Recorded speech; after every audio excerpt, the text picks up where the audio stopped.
नमस्कार.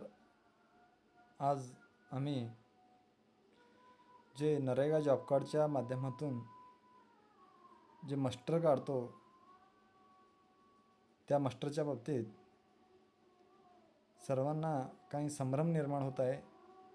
त्या अनुषंगाने आमच्या गावातील जॉब कार्ड धारक आहे त्यांची यादी ऑलरेडी ऑनलाईन असल्या कारणाने त्या सर्वांचा आधार लिंक आणि बँक अकाउंट व्हेरिफिकेशन झाल्यावर त्यांचे जॉब कार्ड काढता येतो. आज या ठिकाणी आम्ही जॉब कार्डमध्ये यादीमध्ये नाव आहे की नाही हे चेक करण्यासाठी अगोदर आपण गुगल प्ले स्टोअरवर जाऊन त्या ठिकाणी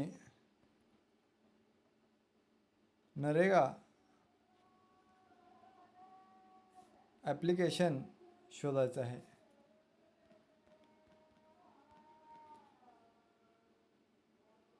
नरेगा जॉब कार्ड 2025 असे आल्या कारणाने जॉब कार्ड लिस्ट असे आपल्याला ऑप्शन दिसतो. त्यानंतर हा ॲप इन्स्टॉलेशन करून घ्यायचा आहे.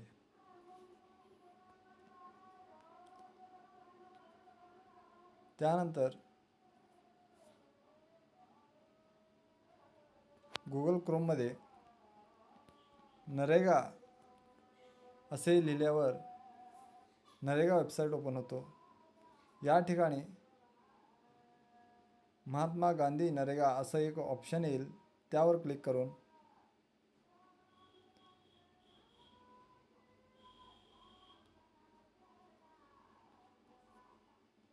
आणि आम्ही जे मुख्य वेबसाईटवर येतो. त्यानंतर या वरच्या भागाला लॉग इन असं एक ऑप्शन आहे. या ठिकाणी ग्रामपंचायत लॉग इन करून आपल्याला काढता येतो. दुसरं मार्ग म्हणजे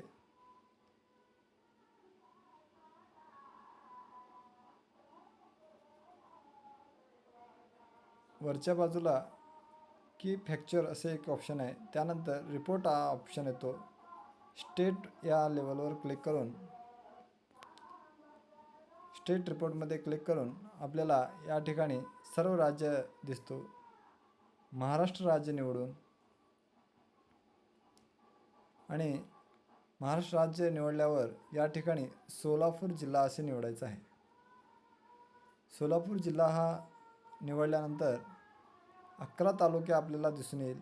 त्यानंतर आपल्या तालुक्यानुसार तालुका सिलेक्ट करून घ्यायचा आहे आणि तालुक्यानुसार तालुक्यातील सर्व गावे या ठिकाणी अवेलेबल होईल. थोडं झूम करून पहा. आणि या ठिकाणी मंगरूळ हा गाव आहे आपलं. मंगरूळ हा मी चूज करतो. त्यानंतर मंगरूळचा जो ग्रामपंचायत रिपोर्ट आहे या ठिकाणी दिसून येईल. आणि R1 जॉब कार्ड रजिस्ट्रेशन हा ऑप्शनमध्ये आपल्याला जॉब कार्ड एम्प्लॉयमेंट रजिस्ट्रेशन असा एक 3rd नंबरला ऑप्शन आहे. त्यावर क्लिक करून आपल्याला जे गावातील सर्व जॉब कार्ड धारकांचा या ठिकाणी रजिस्ट्रेशन झालेलं आहे आणि अजून ज्यांना कोणाला या यादीमध्ये नाव बसवायचं आहे त्यांनी ग्रामपंचायत कार्यालयात येथे आपले आधार कार्ड आणि बँक पासबुक फोटो आणि सोबत रेशन कार्ड जोडून द्यायचं आहे. आपल्या गावातील सर्व जॉब कार्ड धारकांचा या ठिकाणी नाव दिसेल आणि जॉब कार्ड नंबर म्हणजे MS130030320001 आणि /809129 असे 6 अंकी नंबर असतो. हे आपला जॉब कार्ड नंबर आहे. आपल्या नावासमोरील नाव टाकून आपण चेक करू शकता. धन्यवाद.